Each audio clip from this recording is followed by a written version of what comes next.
Është shumë e mundur që dje, ose ndoshta gjatë orëve të fundit, ke ndjerë një rëndësi të çuditshme. Nuk ishte një dhimbje fizike, por një presion i pazakontë, një frikë që u shfaq nga asgjëja ndërsa vazhdoje rutinën tënde. Ndoshta ishe i qetë dhe pa asnjë paralajmërim një val trishtimi apo ankthi të përshkoi. U ktheve dhe çdo gjë dukej në rregull, por brenda teje u shfaq një stuhi e heshtur. Nuk e dija ku vinte, e dija vetëm se nuk ishte normale dhe nuk vinte plotësisht prej teje. Nëse kjo reagon brenda teje, është e rëndësishme të dish, nuk e imagjinoje. Ajo që ndjeve ishte reale. Nuk ishte një mendim i rastësishëm apo një emocion pa arsye. Ishte një rezonancë e thellë, një vibrim që kaloi përmes lidhjes së padukshme që ende të lidh me atë person. Intuita nuk është fantazi, është një radar i sofistikuar emocional. Kur dy shpirtra ndajnë diçka të vërtetë, krijohet një lidhje që as distanca dhe as qetësia nuk e thyejnë.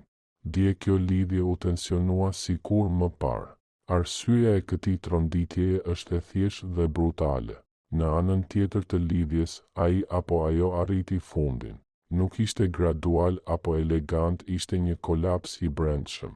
Për një kohë të gjatë, ai ajo mbajti një strukturë të ndërtuar mbi krenari, kontroll dhe indiferencë të dukshme. Mure për të mos ndjerë, për të mos parë pas, por dje ajo konstruksion u shem. Ajo që të arriti ishte jehona e rënjes së tyre, zëri i heshtur i një krenarie që thyet kur realiteti emocional nuk mund të mohohet më. Carl Jung shpjegoi se këto momente nuk janë aksidente, por takime të pashmangshme me hijen.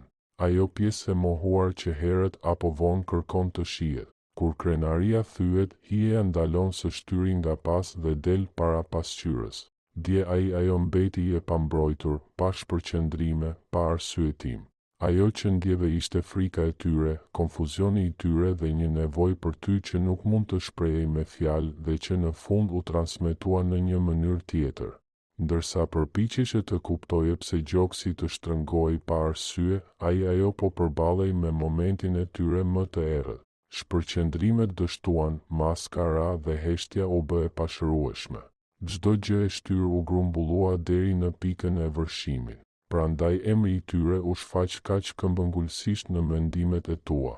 Nuk ishte një nostalgji rastësore, ishte një thirrje ndihme në nivel shpirtëror. Heshtja mes jush nuk nënkuptonte harrim, por presion që grumbullohej derisa dje më në fund shpërtheu. Kjo ndërprerje nuk ishte rastësi. Në gjuhën e thellë të psikikës, ndërprerjet ndodhin kur rezistenca kushton më shumë se e vërteta. Ajo kishte luftuar prej kohësh kundër një rrjedhe të brendshme duke u përpjekur të mbante një version të vetes që nuk i shërbente më.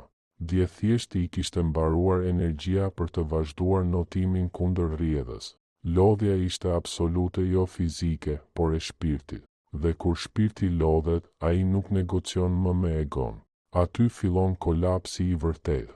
Ndoshta pa asnjë arsye të qartë ndjeve nevojën për të qarë ose një ankth të vështirë për t'u emërtuar.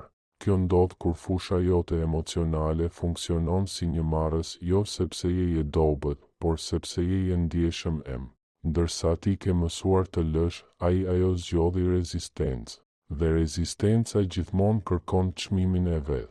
Ajo që shpërtheu dje nuk ishte një emocion momental, por një grumbullim heshtjesh, vendimesh të shtyra dhe të vërtetash të pashprehura që kërkuan hapësirë për t'u shfaqur.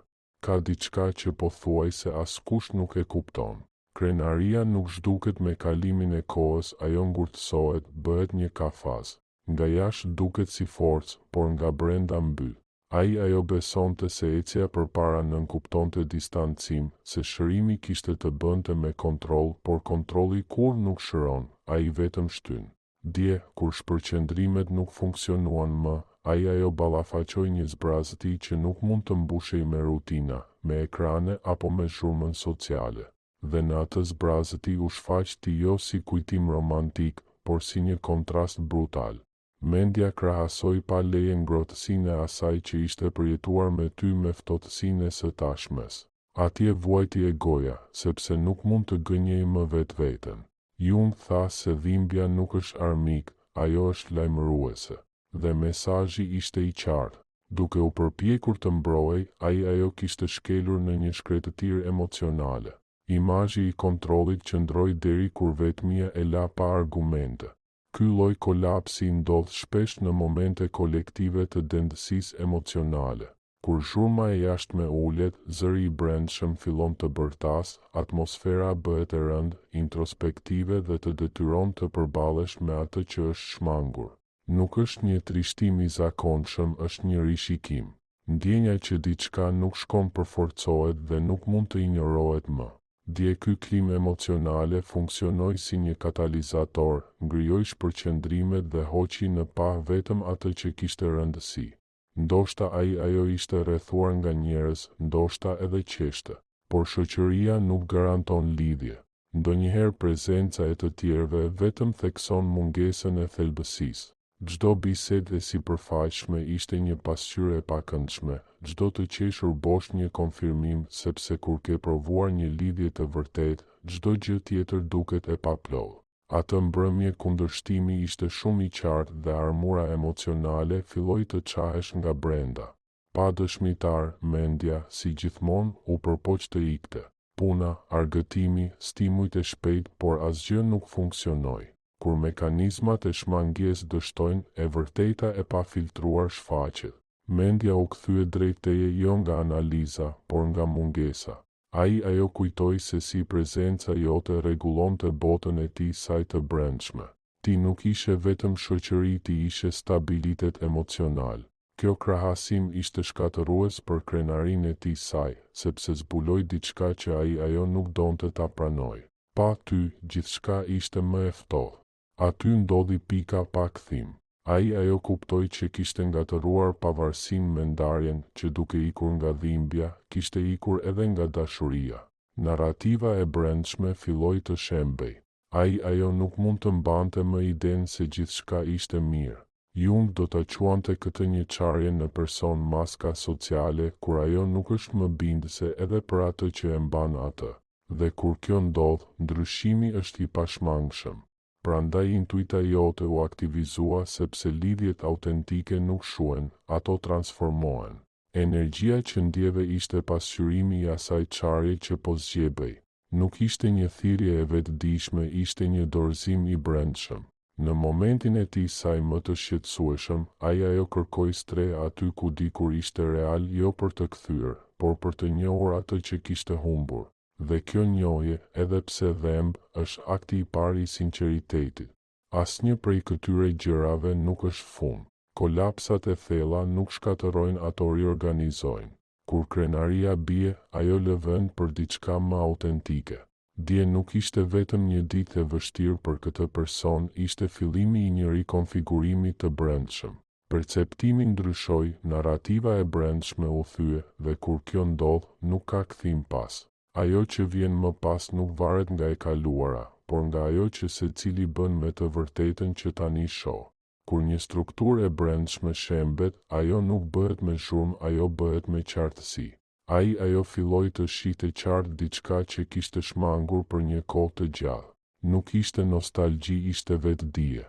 Krenaria nuk mund të justifikojë më vendimet e kaluara ose të mbajë narrativën e vetë mjaftueshmërisë.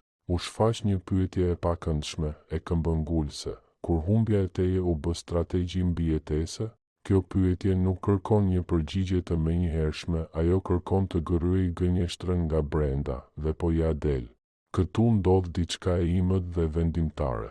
Egoja përpiqet të negociojnë, të minimizojë, të racionalizojë, të shpërqendrojë, por emocionet nuk i bindën më. Trupi mban mend atë që mendja donte ta fshinte. Ndjenja e zbrazëtisë nuk mund të mbulohet me logjikë.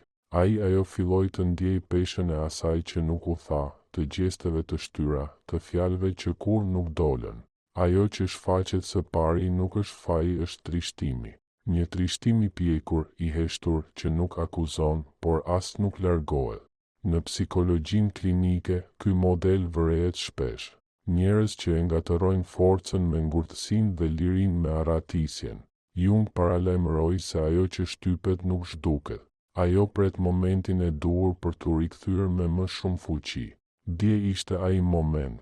Hija nuk erdhi për të shkatëruar, por për të treguar. Dhe kur dikush e sheh veten pa filtra, pa maska, kupton se problemi nuk ishte kur të ndjesh, por të refuzosh të ndjesh atë që është e drejtë. Ndërkohë, ti je ndryshuar, edhe pse nuk e vëren gjithmonë. Ke mësuar të durohesh heshtjen pa u thyer, pa kërkuar menjëherë përgjigje. Ky ndryshim energjie është vendimtar, prandaj ndikimi nuk ishte simetrik. E ndjeve tronditjen, por nuk u shembe, sepse nuk varet më nga shpjegimet e jashtme për t'u rregulluar.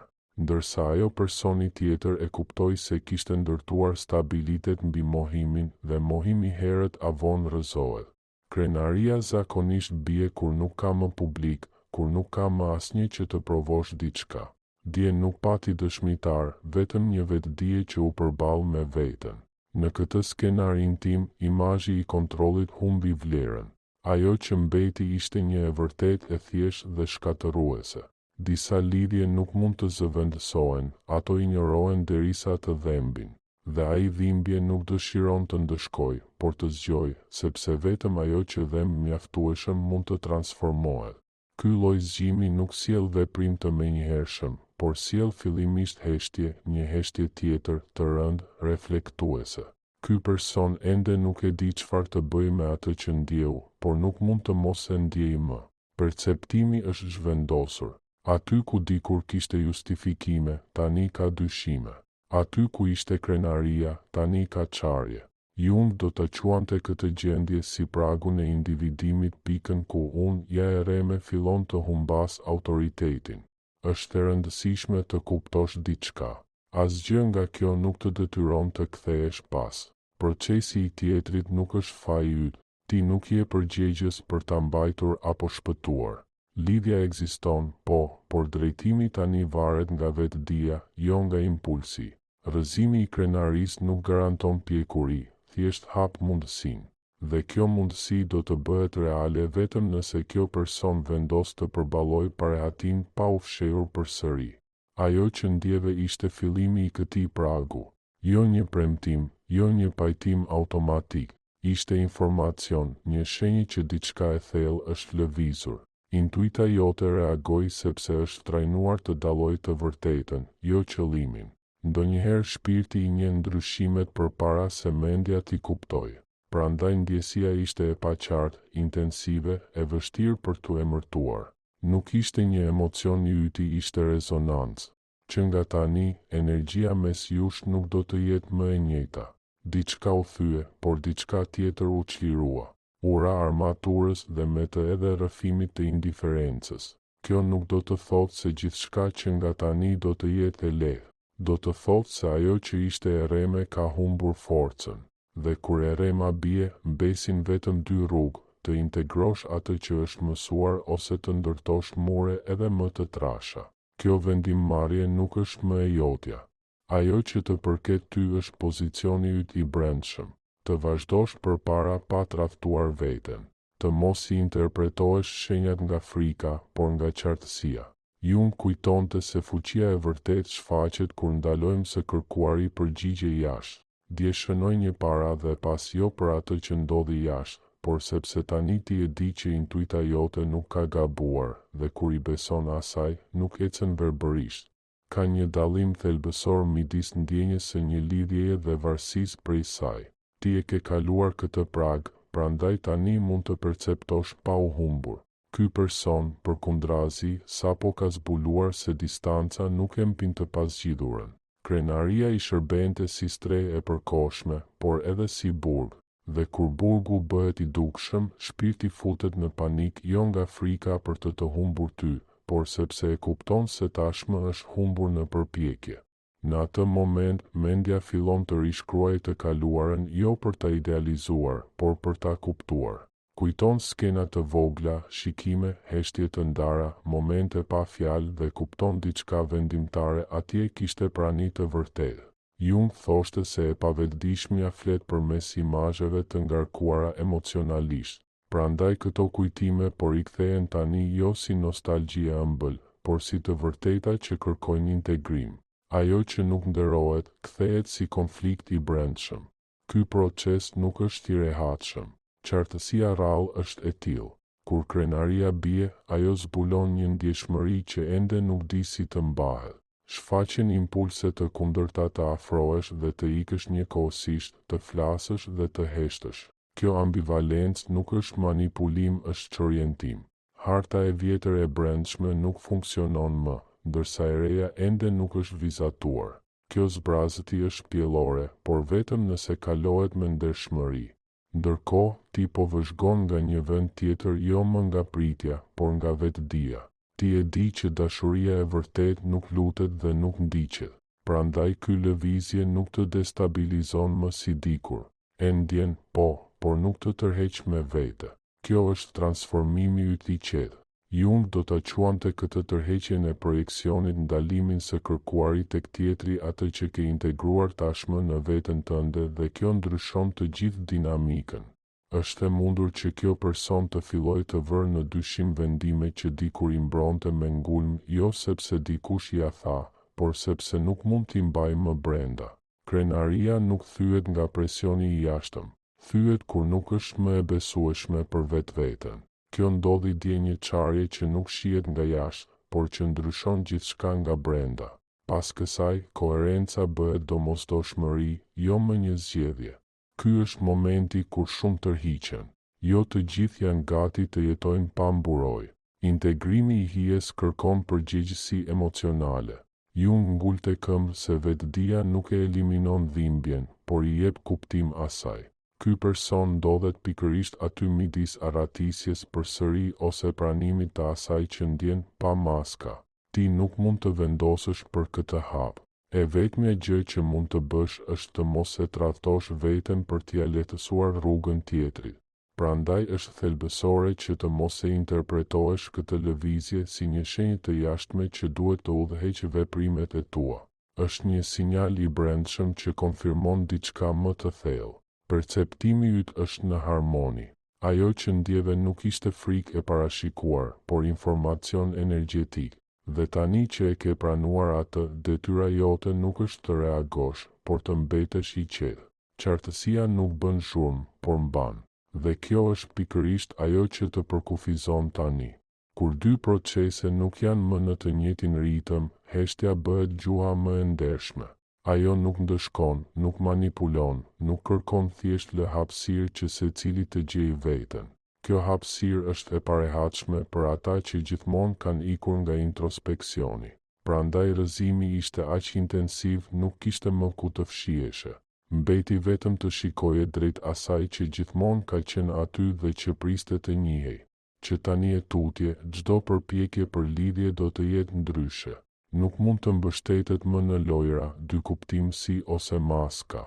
Krenaria nuk ka më të njëjtën forcë, dhe kur kjo ndodh, marrëdhënia çfarëdo forme që të marrë në të ardhmen mund të ekzistojë vetëm nga një vend më autentik. Jung tha se ajo që është jo autentike e shtëron energjinë jetike.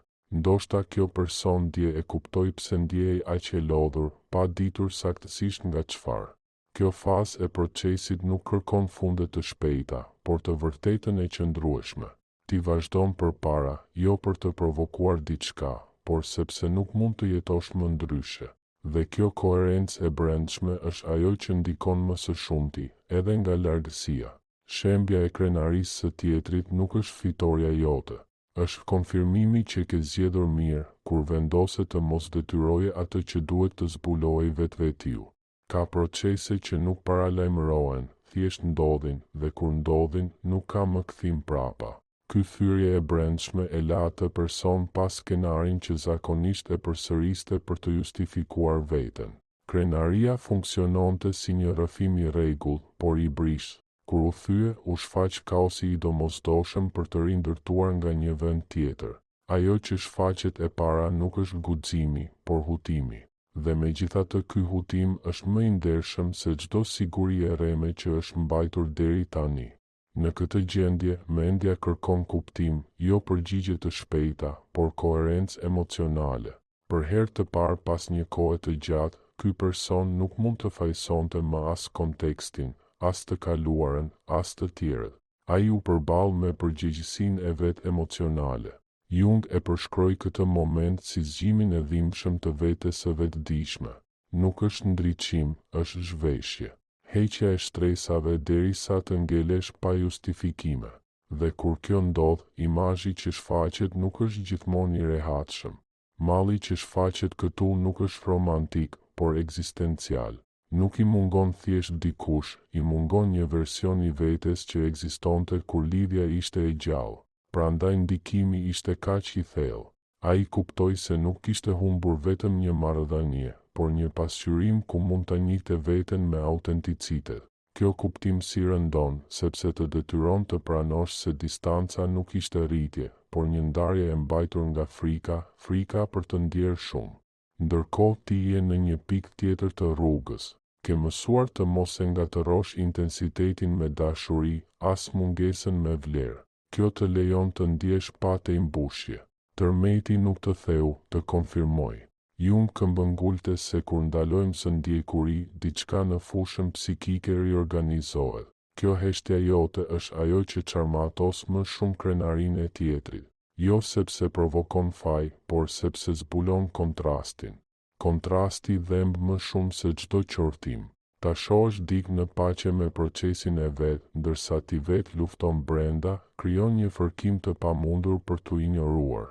Ky person e ndjeu këtë dje, një distancë emocionale që nuk matet në kilometra. Ai kuptoi që ti nuk pret më, nuk shtyn, nuk mban më. Dhe kjo autonomi e jotja çarmatos çdo rrëfim ku kontrolli ishte strategjia kryesore për të mos u përfshirë vërtet. Këtu shfaqet një pyetje e heshtur. Çfarë të bëj tani me atë që ndjej? Nuk ka manual për këtë. Krenaria e thyrë nuk di si të rindërtohet pa u forcuar sërish. Jung tha se ndryshimi i vërtet kërkon të qëndrosh në tension pa ikur. Ky person është pikërisht aty i parehatshëm, i cenueshëm, ende pa ditur nëse ka pjekurinë për ta kaluar procesin pa u tërhequr. Jo të gjithë ja dalin, por të gjithë e ndjejnë. Është e rëndësishme që të mos e idealizosh këtë moment. Thyrja nuk e bën dikë automatikisht të vetëdijshëm, ajo thjesht hap mundësinë. Puna e vërtet fillon më pas, kur shurma bie dhe parehatia vazhdon. Aty vendoset nëse përvoja do të integrohet apo do të shtypet sërish. Ti nuk mund ta ndikosh këtë vendim. Roli yt nuk është më të mbështesësh, por të ruash koherencën tënde pa u sakrifikuar për pritshmëritë e të tjerëve. Ajo që mund të bësh është të pranosh rritjen tënde.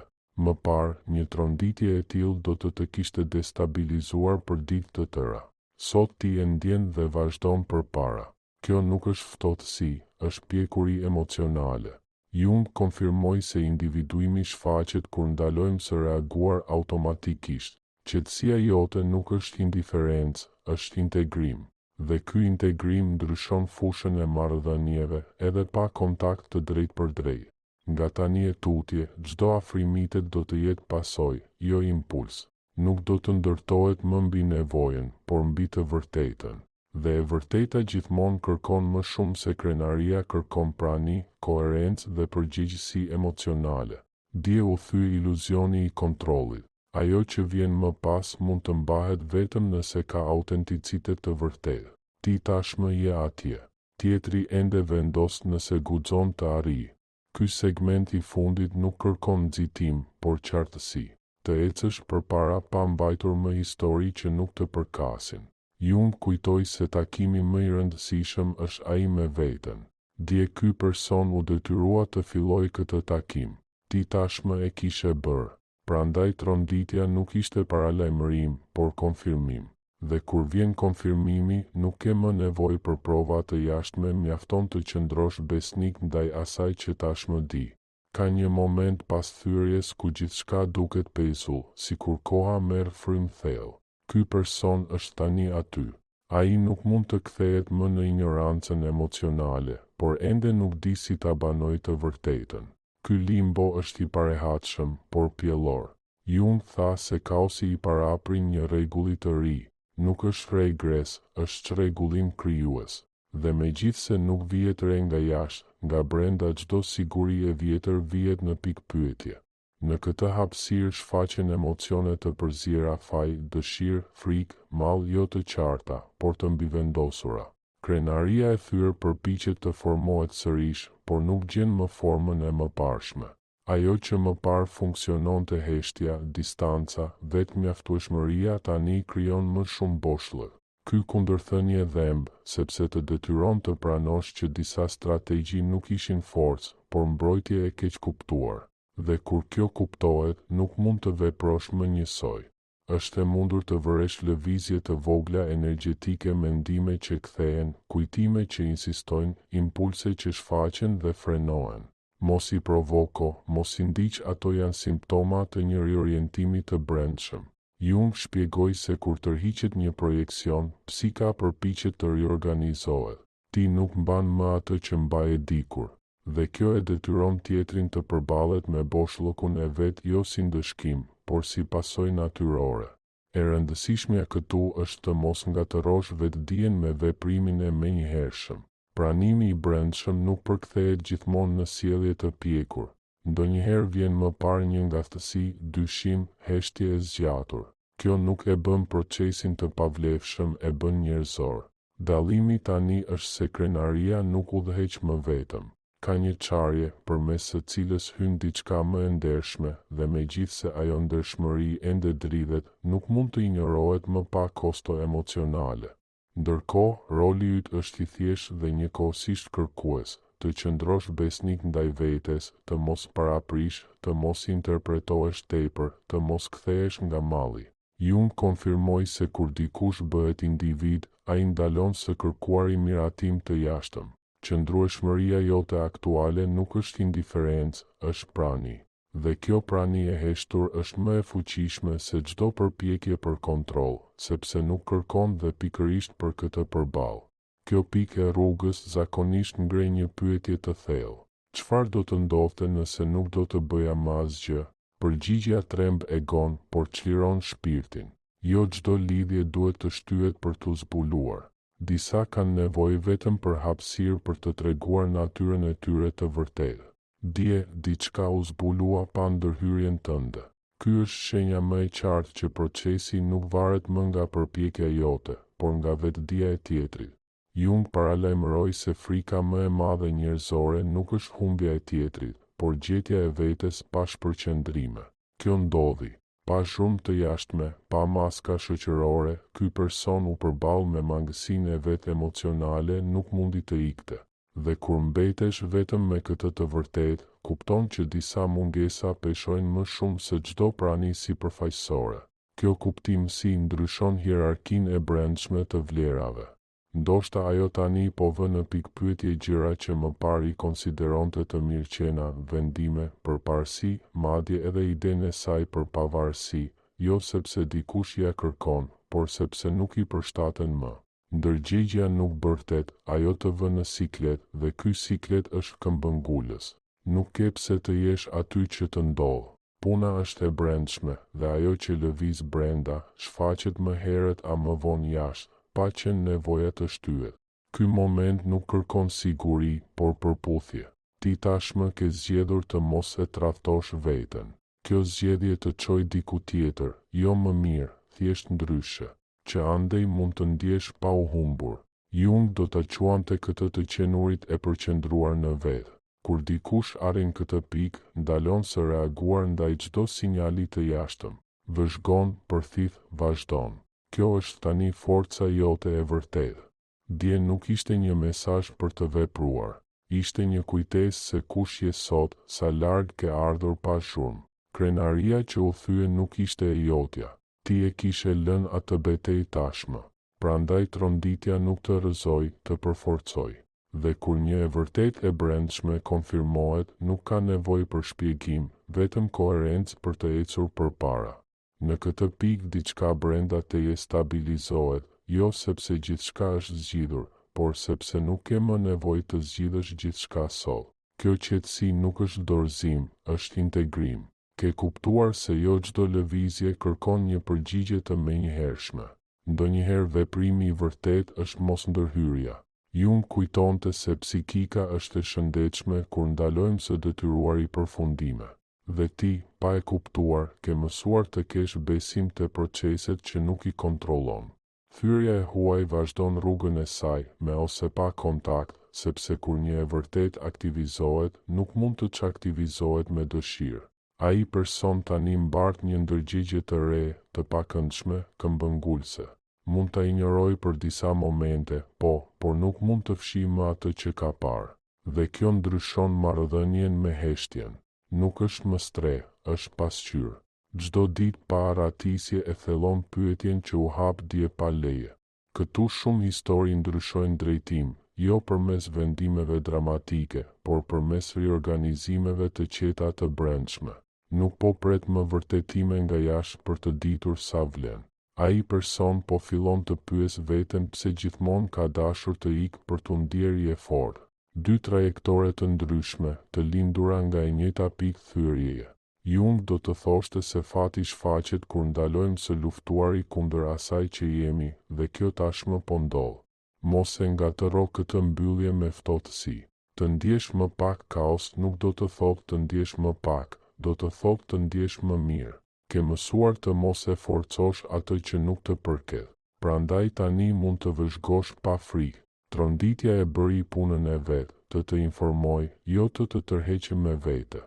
Kur intuita e përmbush qëllimin e saj, ajo qetësohet dhe në atë qetësi të kthjellët ti kupton që jo çdo dridhje ka nevojë për një përgjigje të menjëhershme. Ky është një lloj kuptimi që nuk mund të mësohet, vetëm të përjetohet. Ti e ke përjetuar. Dhe Jung e konfirmonte që pjekuria emocionale fillon kur ndalojmë së fajsuari tjetrin për atë që ndjejmë. Sot ti e di që ekuilibri yt nuk varet nga gjestet e të tjerëve. Kjo nuk të bën të largët, të bën të lirë. Të lirë të zgjedhësh nga ndërgjegjja dhe jo nga mungesa, të lirë të mos e tradhtosh veten edhe kur diçka ende dhem. Çfarëdo që vjen më pas, nëse vjen, duhet të gjej në këtë gjendje, pa nxitim, pa nevojë, pa mburoja, sepse çdo lidhje që lind prej këtu mund të mbijetojë vetëm në të vërtetën. Krenaria nuk është më një mundësi e vlefshme. Jung këmbëngulte se dashuria e vërtet fillon aty ku përfundon imazhi që përpiqemi të ruajmë. Dje ai imazh u thye dhe e vërteta, edhe pse dridhet, po zë vendin e vet. Nuk ke nevojë për shenja shtesë për të konfirmuar atë që tashmë e di. Intuita nuk bërtet dy herë të njëjtën gjë. Nëse diçka është aktivizuar, ka qenë për të përputhur, jo për të ngatëruar. Ke mësuar të lexosh këto mesazhe pa i dramatizuar. Kjo është mençuri praktike. Dhe kjo mençuri tani është me ty, jo për të parashikuar të ardhmen, por për të banuar të tashmen me një dinitet që më parë nuk ishte gjithmonë e mundur. Carl Jung tha se ai që sheh jashtë, ëndërron, por ai që sheh brenda, zgjohet. Dje dikush u zgjua pa pritur. Ti ke qenë zgjuar prej kohësh. Prandaj ndikimi nuk ishte simetrik. Ajo që për dik ishte një rrëzim, për ty ishte një konfirmim, jo i një historie, por i procesit tënd.